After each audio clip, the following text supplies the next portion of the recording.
emergency for the first time in America. This is Jim, and Receiving this message. We are Ken Jennings and John Roderick. We speak to you from our present, which we can only assume is your distant past, the turbulent time that was the early 21st century. Fearing the great cataclysm that will surely befall our civilization, we began this monumental reference of strange and obscure human knowledge. These recordings represent our attempt to compile and preserve wonders and esoterica that would otherwise be lost. So whether you're listening from an advanced civilization or have just reinvented the technology to decrypt our transmissions, this is our legacy to you. This is our time capsule.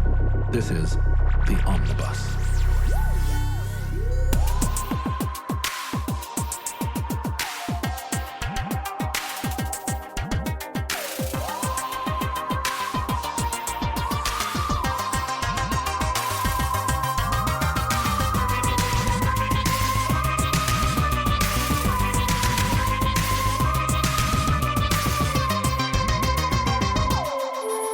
You have accessed entry 390.LV1913, certificate number 27107. Ea-Nasir. Oh, I'm sorry, we have no midsize available at the moment. I don't understand. I made a reservation. Do you have my reservation? Yes, we do. Unfortunately, we ran out of cars. But the reservation keeps the car here. That's why you have the reservations. I know why we have reservations. I don't think you do. If you did, I'd have a car. In 2000 BC, the largest city on Earth was in Mesopotamia. It was named for the primitive noises of its... No, actually, it was quite advanced. No, this was the cradle of civilization, Right. Between the Tigris and Euphrates rivers in modern-day Iraq was the Fertile Crescent. Yeah. Where modern agriculture was essentially invented. You know, the Sumerians invented the wheel and the plow, and was the largest city in the world, between 60 and 100,000 people. What is contemporaneous with in Egypt? Egypt has pyramids and whatnot. Right. Egypt is still a big civilization. But right now, at this moment, is bigger. The Persian Gulf was actually higher then. Uh-huh. So the modern side of is just, miles and miles inland. But at the time, it was kind of a marshy area with canals that could be used for both irrigation and transportation. So as you came into the outskirts of there were probably lots of chariot dealerships and then you get into some grain warehouses.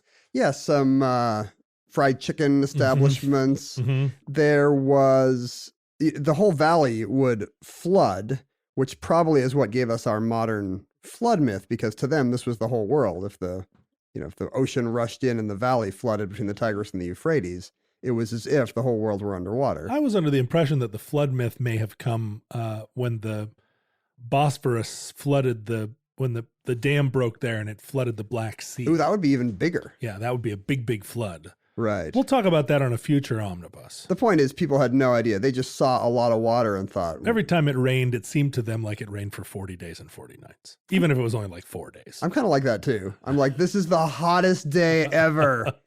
Well, no, actually. Seattle is class. My mom does this every time it rains. It's been raining for weeks. No, it hasn't. It's been raining for a day and a half. So at the time, the population... This is 4,000 years ago, maybe about the same gap between us and our listeners.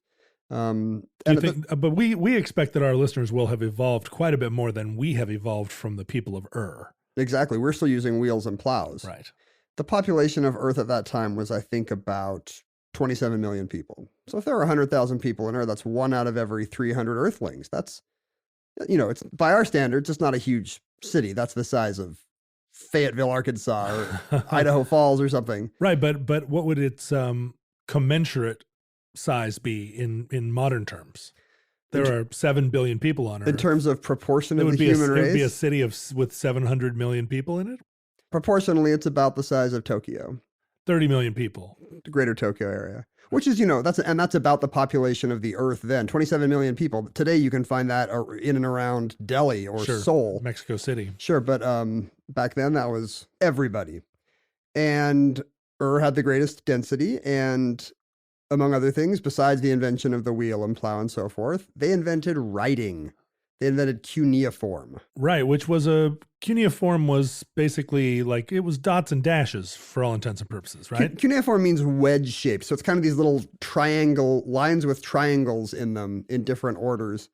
And it appears to have evolved from like accounting practices, people who needed to count and keep track of stuff. Right. Because once you've invented agriculture, you want to know how many of this you have and how many of that you have and how big your land is. So a lot of the oldest documents are just tallies of like receipts, basically. Yeah, which is kind of disappointing. You would hope that they would be great laws or poetry. And in the case of our guy, Ea-Nasir, it's actually even worse than that. It's letters of complaint. It's angry emails, basically. How do you mean worse than that? That's the highest form of literature now. A lot of these cuneiform were angry tweets. They were written on clay tablets. Is that true of all cuneiform, or was it also written like ink on papyrus, or was it confined to fired clay? There may have been some etching, but it was mostly fired clay. If you wanted to write somebody an angry letter, you'd go to your scribe, who would have a big thing of wet clay. And you would be like, you send this from me to him. And he would have to... And CC his boss. And right. It's like a stenographer. It would be like, Lazam, take a letter. And he'd take his little stick out from behind his ear and start putting weird triangles on this big sheet of clay. And then you'd have to bake it and I guess carry it to the guy. So it would be like getting the 10 Commandments every time you got an email. Well, you know, people... one of the wonderful things about the ancient world is that labor was cheap and material was expensive. Right. We live in a world now where material is cheap and labor is expensive. So now it seems crazy that you would have a guy with a stick and also somebody to bake the plate and then somebody to run it to the guy. But back then, I mean, it was all make work stuff. It certainly made everything slower. Well, than email, yeah, but they couldn't avail themselves of email then. I'm just saying efficiency doesn't exist if you've got to engage in a small army of laborers every time you want to do some small task. It's also crazy considering that the average lifespan of somebody was probably about 40 years old. Sure. So every time this guy takes a letter, he's thinking, this is like in dog years. I'm spending like a week on this. So Ea-Nasir got a lot of angry. He's like the United Airlines of his time. Because letters were written on clay tablets, a lot of them have survived. You know, because even if they crumbled or whatever, you can put them back together, and they don't rot, they don't rust. They just keep on baking in the sun. It's crazy to think that he would keep them, though. I mean, if you got an angry letter, how gratifying it would be to throw it on the ground and see it shatter into a million pieces. Like, rah, take that. So what's interesting about Ea-Nasir is we know so much about him because he kept all his hate mail. Maybe he just wanted to anger his haters. I don't know. Or he's one of those sociopaths that sits there and cackles over everybody hating on him. He was the first troll. When the British archaeologists and other European archaeologists first began digging around in Mesopotamia after Britain kind of partitioned and took over the Middle East between the wars, they started bringing stuff home. You know, they found there have been almost 2 million cuneiform writings found.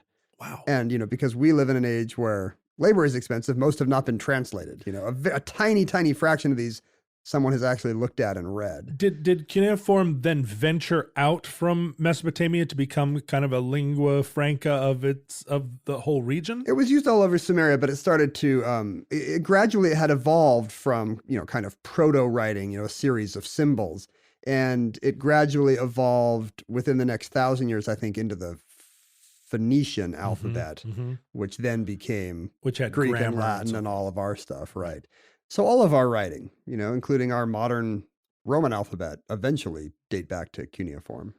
Yeah, well, it seems like half of the tweets I read are just written in little wedge-shaped depressions in a piece of clay. Those are called emojis. Those are new. Oh, is that what that little poop is? I thought you were going to say that most of your hate mail came from like people with wedge-shaped heads.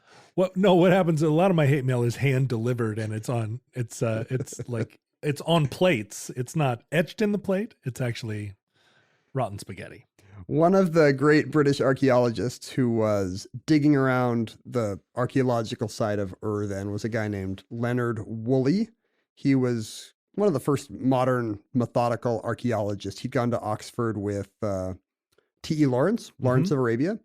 But he had some eccentricities, one of which, for example, is that as he drew his map of ancient Ur, as he excavated it, he gave all the streets the names of streets and lanes in his beloved Oxford. Of course he did. Remembering his Oxonian taste. You know, whenever you say bad things about the colonial era, there's always some new wrinkle that's like small, just a tiny little thing, but so telling.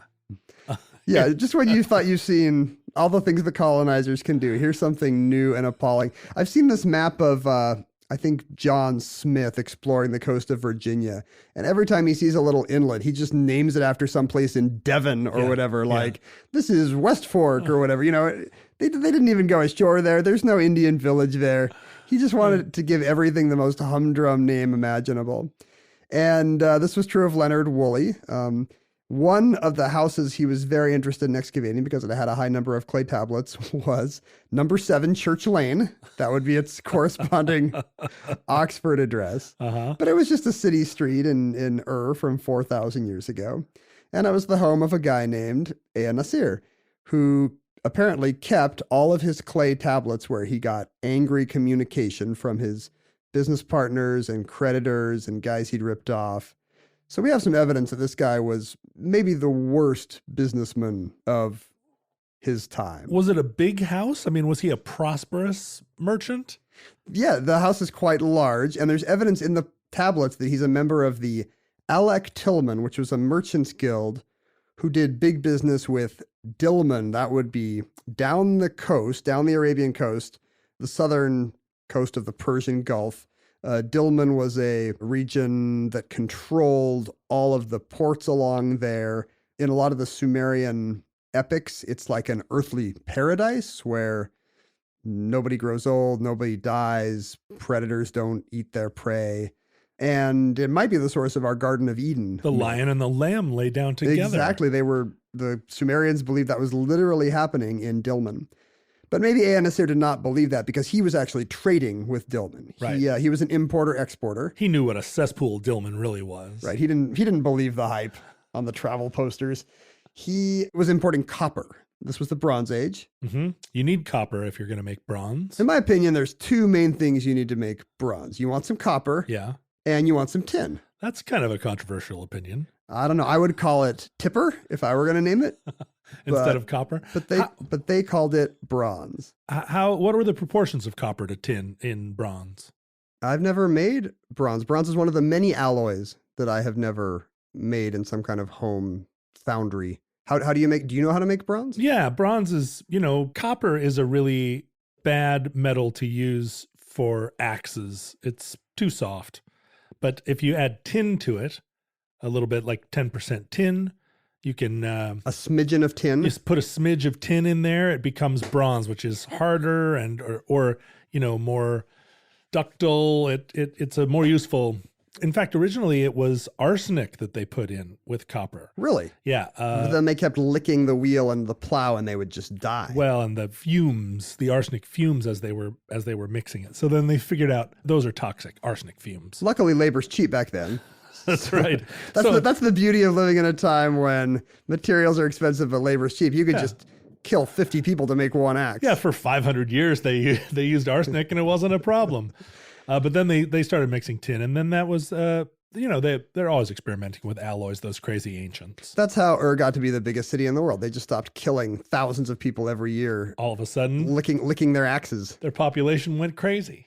So copper's super valuable, and you need to import it from Dilmun, this coastal area on the Persian Gulf. And that's where Ea-Nasir made his money. That was his big entrepreneurial idea, importing copper up to Mesopotamia where people could make stuff out of it. But he was an Urian, not a Dilmanian. Right. He was a native of Ur, not unlike Abraham in the Bible, for example. Mm-hmm. Abraham, the founder of some pretty good religions, the patriarch of Judaism, Christianity, Islam, all the greats. Kind of like Eric Clapton, 3 different supergroups right there. Abraham, I mean, we're the children of Abraham. We talk about it all the time. Name a religion that Abraham didn't found. I dare you. Buddhism. Okay, that's actually a fair point. Yeah. Abraham did not invent Buddhism. No. Zoroastrianism. He also did not invent Zoroastrianism. Okay, stop naming religions that Abraham did not found. The Bible tells us he was born in Ur of the Chaldees. Right. Chaldees? I would say Chaldees, but it does have an H in there. I do like to say the CH is a Chaldees. C because it makes me sound knowledgeable. Yeah. Like You put a little on it. How do you say the mineral like? Is it chalcedony or chalcedony? Chalcedony. You say like Hanukkah? Chalcedony. I really love this chalcedony. It is chalcedony. Chalcedony. Wow. I never would have guessed. But it is probably the Chaldeans. Anyway, so the Abrahamic city of Ur, modern scholars do identify with the Ur of Ea-Nasir. Of course, Abraham took off. He headed for Canaan. He had other stuff to do. Born in Babylonia, moved to Arizona. Abraham? Abraham. How do you spell the city of Dolman? Dillman. Dillman. Dilmun. You're certainly not looking that up on a computer because you already know. We know all this stuff off the top of our heads. You were just curious how to spell it. Well, so you can picture it correctly when you visualize the word in your head. I know how to spell it in Sumerian and in Arabic. What I didn't know was which transliteration. It's a little triangle going this way, triangle going this way, two triangles going this way. Apparently, Ea-Nasir had some kind of contract with the palace. At the time, Ur was in the city-state of Larsa, run by King Rimsin I. I could just be making up all this stuff. King Rimsin I. And it kind of sounds like I am. Yeah. Because a lot of the letters imply that he's working for the government. So he has apparently government contracts. Even back then, that was a good way to fatten your purse if you're a not particularly scrupulous business guy. So he's doing some wheeling and dealing for the king. But most of the letters are not pleased. People are not thanking Ea-Nasir for his good work on behalf of the crown or for his efficient importation of copper from Dillman. So he has some royal patronage that's allowing him to stay in business in spite of the fact that he's ripping people off. At least at first, it seems to be people are cutting him some slack because maybe they know that the king will make good on the debts or whatever.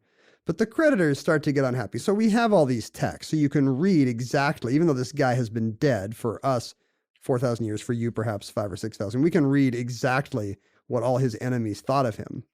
And so of all the millions and millions and millions of cuneiform texts that have not been translated, this guy's hate mail we relish translating because it adds so much to this hilarious story. I think because it was such a trove, you've got a lot together, a lot of what we gather, there are no, it's not like this is supplementary to the other reference books we have about mercantile practices in ancient Sumeria. Like everything we know comes from firsthand evidence like this. We take a bunch of receipts or a bunch of shipping manifests or a bunch of mortgages, and that's where we start to understand how the economy worked in ancient Ur. So here's a text. This is from Ea-Nasir to a guy named Nani, and it begins, "Speak to Ea-Nasir, thus says Nani," and all the texts start this way. And basically they're instructing the scribe. This is like the header of an email from Nani to Ea-Nasir, except he's telling the scribe, hey, speak to Ea-Nasir, thus says Nani.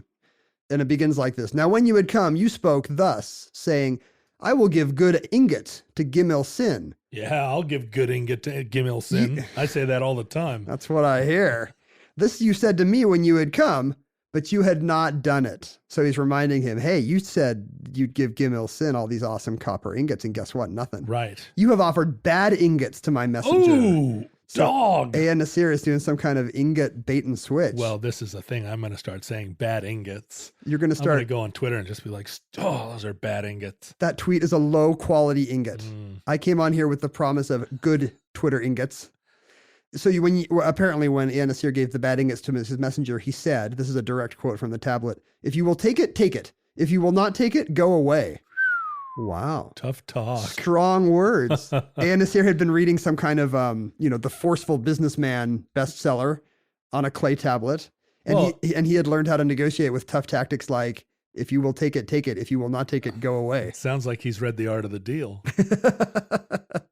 "Who am I that you are treating me in this manner?" So Nani is personally affronted. Oh, well, this is always a good way to go about a business negotiation is to say, do you know who I am? Because apparently he does. He does know who Nani is. Yeah. Nani is some kind of gentleman because he says, treat me with such contempt and that between gentlemen such as we are. So really it's like you and I, Yeah. we're from the class of men that should not have to deal with these shenanigans. Well, yeah, we're sending runners back and forth with our pots, with our writing on pots. Our feet aren't down in the gutter. We're up here wearing robes of fine linen. And that was a legal distinction at the time. I mean, the Code of Hammurabi, the groundbreaking Sumerian law, is still a few centuries away. But if you read Hammurabi, the punishments and the crimes are totally different if you do them to a gentleman versus a common person. Sure. I mean, it's the crack cocaine has 100 times more prosecutable power than powder cocaine. Exactly. And it's all because of the class of the people who are using it. And that was true then as well. You could kill all the poor Sumerians you wanted, it was a field day, but Sure. Throw arsenic on them and roll them up in a ball. make them lick your axe. You don't even have to get blood on it. You just have to be like, just lick this like 50 times. Lick my axe. Kiss my axe. But if you did that to a gentleman, the penalties were very harsh. There was essentially multiple levels of law. Nani goes on to say, I have written to you to receive my purse, but you have neglected it. Who is there among the Dillman traders who has acted against me in this way? I don't want to cast aspersions on Nani, who's apparently had a rough time of it here, but he's a bit of a drama queen. I went into the North Face store downtown Seattle one time because I had a complaint about a backpack, and I feel like I sounded a lot like Nani. I was like, who am I that thou shalt give me such a defective backpack? Well, first you say, I want to speak to the manager. Yes. And that's your version of two such gentlemen such as ourselves. Like, I'm not dealing with this peasant This on the cash 22-year-old register. on a spring break from college. No, I want to talk to the 27-year-old manager of this establishment. What's interesting to Leonard Woolley and other people reading this is what's also not in the tablet. He does not include a blessing formula. Oh, Which I guess would be the equivalent of starting out with your email like, hey, how was your weekend? Hope Susan and the kids are well. So the ingots. So there's a formality to written communication, and it is absent. Yeah, it would be customary to say something about, the sun god Shamash who smiles on our deal or whatever, and may he bless all our endeavors. And Nani does not do that. He jumps right into, so you told the messenger the ingots were going to be the good kind of ingots. Oh, boy. Let me ask you this personally, Ken. Do you see red sometimes when you're communicating with people? Do people on Twitter get under your skin, or do you get emails from people where you reply in a state of anger, or do you always maintain your cool? So here's the thing. I feel like I'm maintaining my cool at the time. Like, let me disarm this loser with my rapier wit. I don't feel like I'm out of control, but I definitely have had the experience of reading back and thinking, I was a little hard on that guy. Yeah. Just because he said I was a howdy-doody looking dumbass and was not going to read my parenting tips on Lifehacker. This is just a hypothetical example that may or may not have happened yesterday. For instance. Like, did I need to drag that guy in front of all of my Twitter followers by saying, it's okay, your wife says those kids aren't yours anyway? Oh. I didn't have to do that. Smack. But see, that's funny. I mean, you're at least doing a funny smackdown. I sometimes will, You'll just wish wrath on people unto the third and the fourth generation? I'll be just like, I will offer no ingratiating greeting. I will not say, how are your children? I will say, die in a fire. And it's a terrible way of getting business done. I tend to be ingratiating, but the passive aggressive kind of ingratiating. I just had somebody post a comment on something of mine online that said, is this the guy from Jeopardy? Because screw this guy. He came into our Barnes & Noble once and tried to use counterfeit coupons, and he was trespassing. And I was like, what is going on here? Who is she thinking of? It couldn't have been me. And then I actually did remember. It was your dad. Note. It was one of the many Ken Jennings impersonators I have out there protecting my life and limb. No, it actually was some case where I had gone to this bookstore with a $5 coupon off from their website. And they had been like, yeah, we've had people bringing in counterfeit coupons all the time. Don't try to defraud us. And I was a little bit angry. I felt like A $5 coupon? they accused me of bringing in a bad ingot. It was a $5 off on a DVD. And so I was like, ooh, hey, Right. Oh, boy. this is going to be $15. I'm going to use this coupon. Yeah. And, I'm not one of these couponers. But this wasn't around here. This was somewhere out in... No, this was downtown Seattle, Barnes and Noble, interesting. in the basement of Pacific Place. And I was getting a little far afield from Ea-Nasir, but I'm gonna get this off my chest. No, this is exactly... So in thousands of years from now, people are going to be remembering my bad business dealings. I'm going to be the Ea-Nasir of the lava men of the future. The future archaeologists are going to be sifting through all of our emails, and they're going to come upon this treasure trove of angry emails to Ken Jennings about his coupon counterfeit racket. Look at this cash register receipt from Square. He tipped on the pre-tax amount. So what happened? Well, I just said, no, this is a real coupon. And I showed it on their website because, I had a phone. So I could be like, no, look, this is actually a coupon on your website. It says you're going to honor this. And they were like, yeah, no, there's no way you could have got that. That was like a new coupon from this week. But I didn't wait for it to come in the mail. I just printed it out from your website. Yeah, you're going to have to talk to the website, tech support. And I'm getting increasingly like, but this is why are you not $5? And so I did the Nani thing of being like, we are both gentlemen. Sure. And I was like, if I was running a Barnes & Noble, I would love the customers that kept an eye on the deals and on the website and came in regularly with the new, these are the faithful customers that are... Gentle people.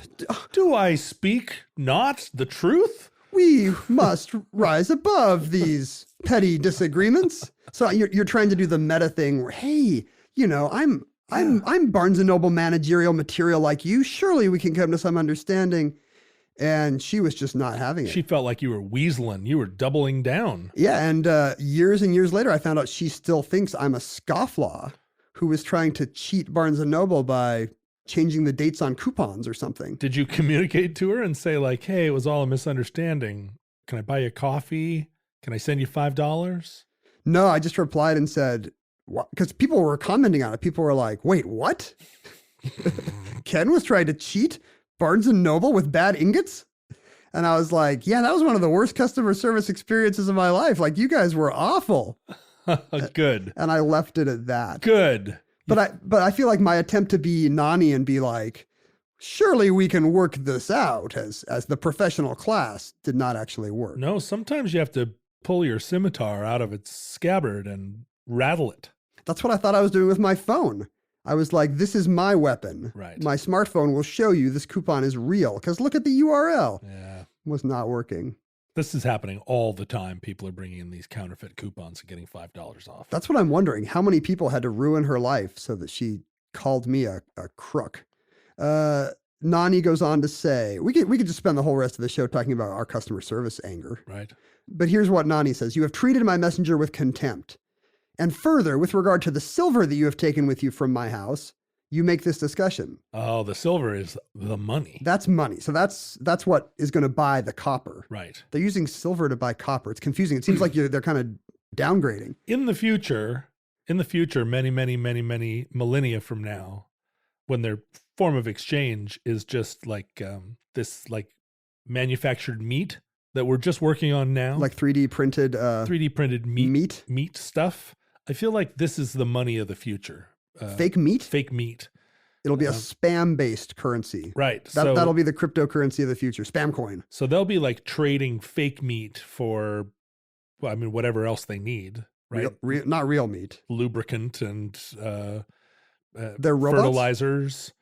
I mean, no, I don't think that. Well, they could be sentient robots. We've never really talked about that. Why do they need lubricant? They're sex robots? No, everybody needs lubricant. We all need lube. The thing is that things lubricate. I mean, a lot of the language that you're talking about being missing from these tablets is the social lubricant, man, that makes civilization get along. Metaphoric lubricant. But in the future, it's going to be real lubricant because people are going to socialize with one another, like through physical contact. So instead of going up to somebody and being like, hey, how are Susan and the kids? You just go up to them and rub KY on them and they'll know that's how you're kind of making the interaction easier. This is my fantasy future. Yeah, because we won't be able to see, probably, no optic receptor. So we'll just have to kind of grope each other in the dark because we'll all be underwater. The thing about trading silver for copper is that you have to presume, I think I'm not speaking out of turn here to say that it was a small amount of silver for a large amount of copper. Absolutely. So it sounds like Nani is kind of some venture capitalist who's decided to pay Ea-Nasir for this expedition where he's going to go down to Dilmun, to the rich ports of Dilmun, and start loading copper onto boats. Oh, he gave him the money in advance. Yeah, and Ea-Nasir may have taken the money and run and given a small percentage of the ingots back. Well, he didn't run because we know where his house is. It's on one Garden Grove Lane. It's a 33.5 privet drive or whatever, comma Sumeria. Nani says, on your behalf, I gave 18 talents of copper to the palace. That's how we know Ea-Nasir is representing himself as an agent of King Rimsin. Mm-hmm. And Sumi Abum also gave 18 talents of copper. So he's getting his friends in on the deal. Right. I love that we know all these people's names just because they made one bad business investment. And apart from the fact that we issued the seal document to the temple of Shamash, so you would go to the sun god's temple and that's what would solemnize your deal. You know, you would do it in the eyes of the gods. Instead of a notary, you'd have basically Shamash, the sun god, was your public notary. With regard to that copper, as you have treated me, you have held back my money in a foreign territory. So Ea-Nasir skipped the country. Oh, or at least the money is still offshore. Yeah, exactly. He's got an offshore account in Dilmun. Although you were obligated to hand it over to me intact, they had agreed on terms. You will learn that here in I will not accept from you copper that is not good. Oh, no, not in Like he's kind of doing some metaphorical, you're in now. Yeah, like you're in right. my world, Grandma. In my house, I will choose and take the ingots one by one. Oh, so he's going to go to the lumber yard and he's going to pick up every 2x4 and say, nope, nope, nope. Not this ingot, not this ingot. Well, and he says why? Because you have treated me with contempt, I shall exercise against you my right of selecting the copper. So he had a clause put in where, like, if the copper's no good, I get to pick it out. And he's calling in his chips right now. But so he's looking at these copper ingots and he's seeing impurities in it. And he thinks he can pick up an ingot and say, like, yeah, this is a good one. I mean, I feel maybe like he's got a guy. Yeah. Do you think he's got a guy? He's probably got a copper guy. You know, the Bible, the Bible is full of, and I think Hammurabi as well, full of instructions to the people. Don't, use a good set of balances. Don't be one of these crooked butchers or metal workers who has like a heavy balance and a light balance so you can rip people off. Like they were very into having good balances. And maybe that's what's going to happen here. Here's the size of the ingot. Let's weigh it against our balance and see if it actually is the expected weight and density.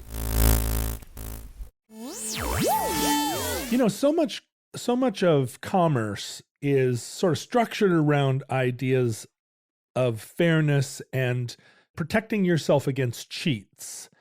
And you wonder, like, there's something about human beings and our culture, even millennia ago, where there have always been cheats. And it seems like the ones who go into these kind of mercantile endeavors may be more likely to be cheats than the regular. Maybe it's just opportunity. I don't know.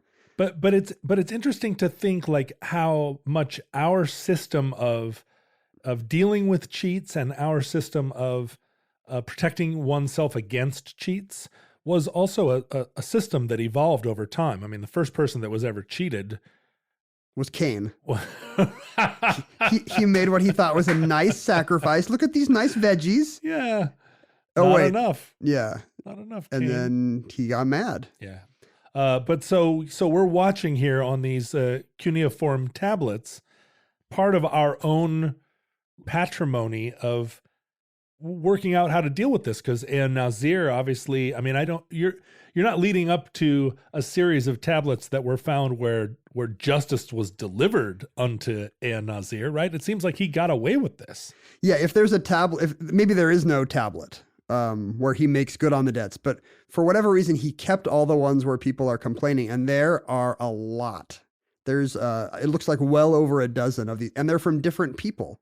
Here's another guy who's mad named Abitaram, and this is kind of tricky to talk about in an audio format because a lot of this communication regards a middleman whose name is spelled Nigga-Nanna.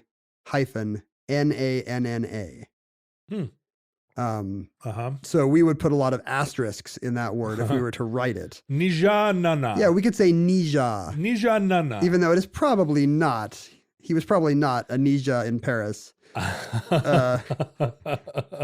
Well, I mean, if you're taking Sumerian and translating it through like Semitic Akkadian, we don't know anything about the pronunciation, right? You're going to throw double G's in there all the time. Ea-Nasir left us no voicemails, so we don't know how to say these vowels. So yeah, let's hope that this middleman's name is not the worst racial slur of our time. Oh well, it could have an R at the end, which would make it even worse. That's true. At least this is one that you can say if you're a rapper. You hear it on the radio in cafes all the time, but you're not allowed to sing along. You have to stop singing abruptly at certain parts of the song. You're not allowed to sing along. Yeah. When I say you, I mean any Caucasian listeners in the future. You howdy doody looking are not allowed to sing along.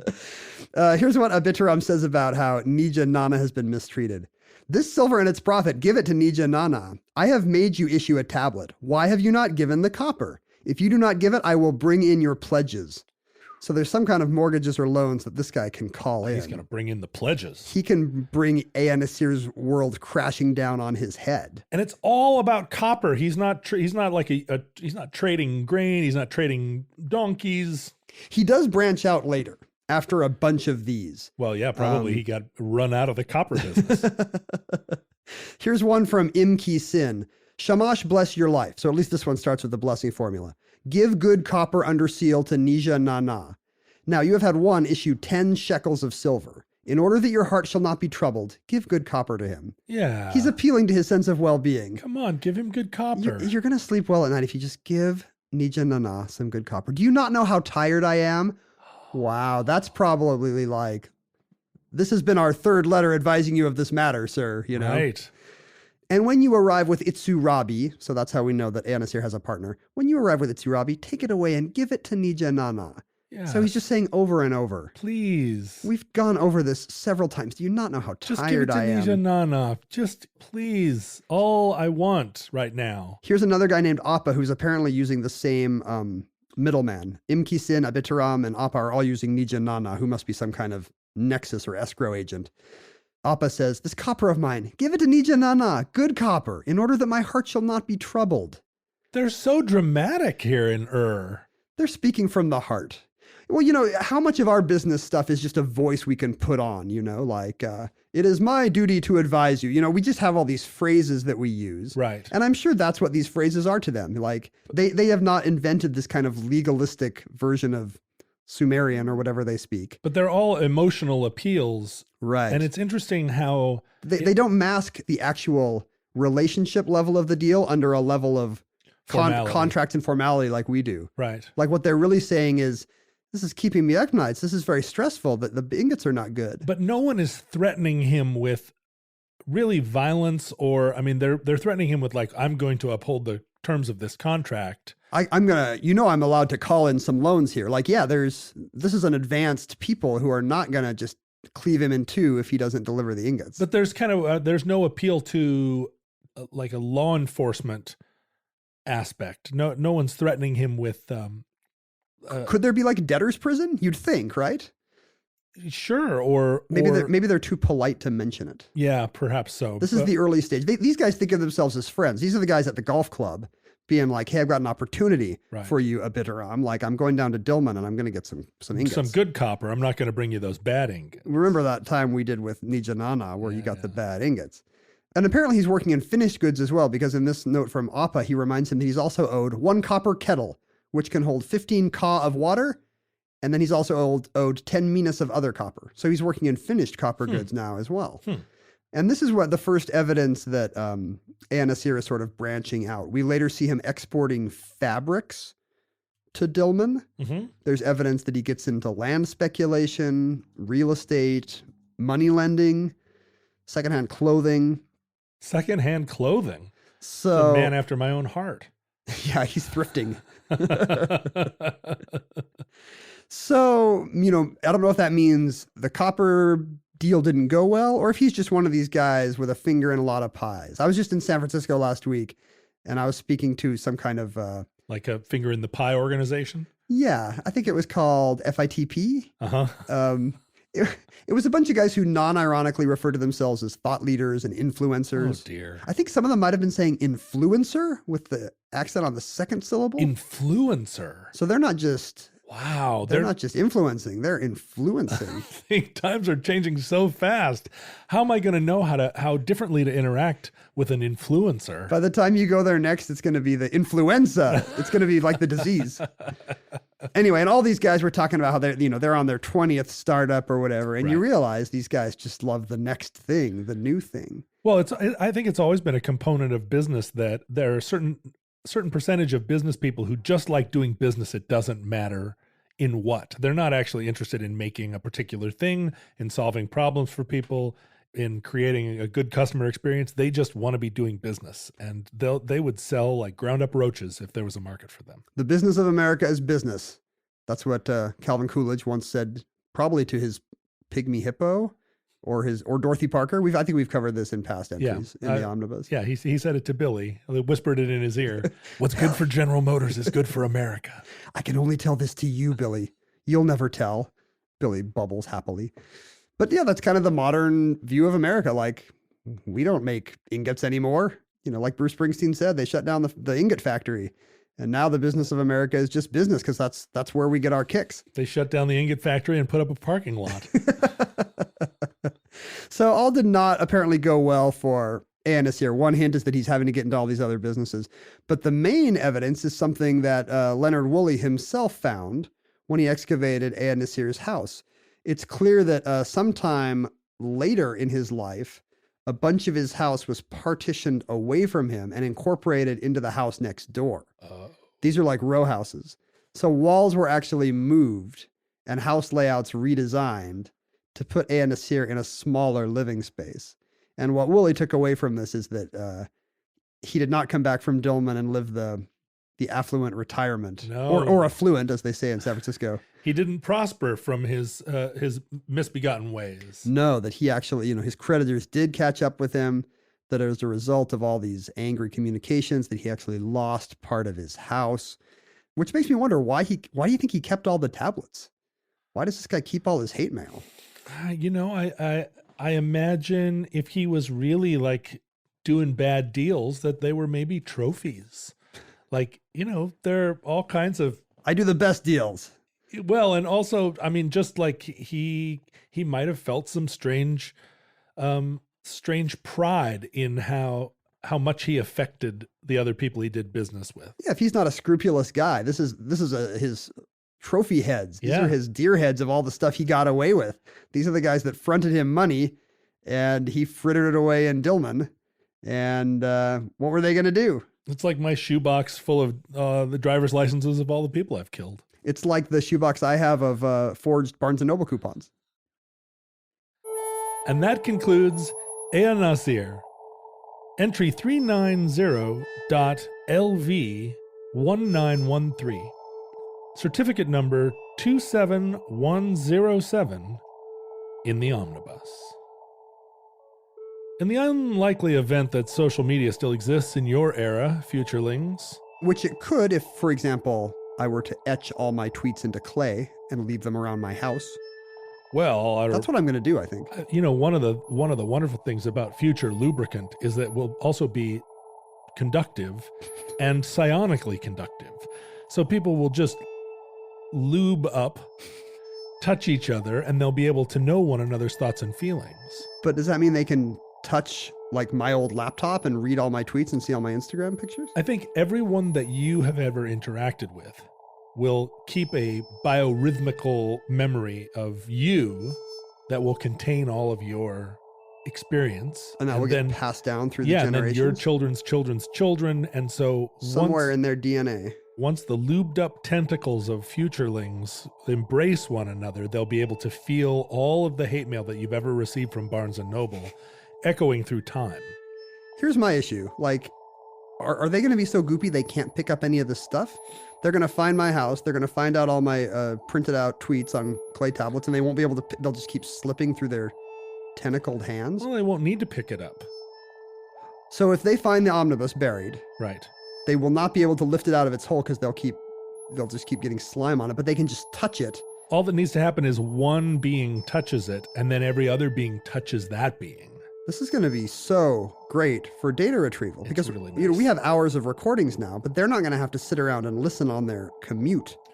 No, They're just going to have to tap it once, and they will immediately have all this knowledge in their head. Right. Some distant futureling somewhere far, far afield will be able to feel, not just know, but feel the whole experience when your house is subdivided in the future and many of the rooms are taken by your neighbors. When Barnes & Noble moves into my house. Right. Because you're bad ingots.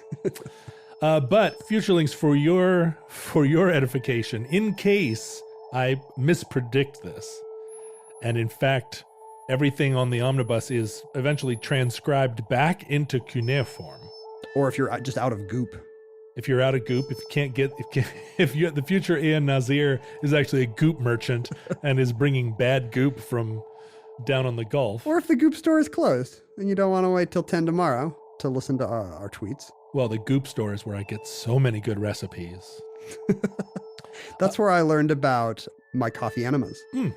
Would never have known without goop. Thanks, Gwyneth. My coffee enemas, that's the thing I started picking up at Toys R Us. I thought you were going to say my coffee enemas was like your new band or something. My coffee enemas. My morning jacket, my coffee enemas. It's a new Drew Barrymore film. You can communicate with us via Facebook, Twitter, and Instagram at Omnibus Project. Our individual handles were at Ken Jennings and at John Roderick. You can come join me on Instagram at John Roderick. You can reach out with your goopy tentacles and look at John's photos of his beautiful family. You can DM me if you want to slide into my DMs. They would literally be sliding into their DMs if they're covered in lube. You just lube up and slip into my DMs. Here we are. We'll Facebook and chill. Also, you can email us, and we do love answering emails at omnibusproject@howstuffworks.com.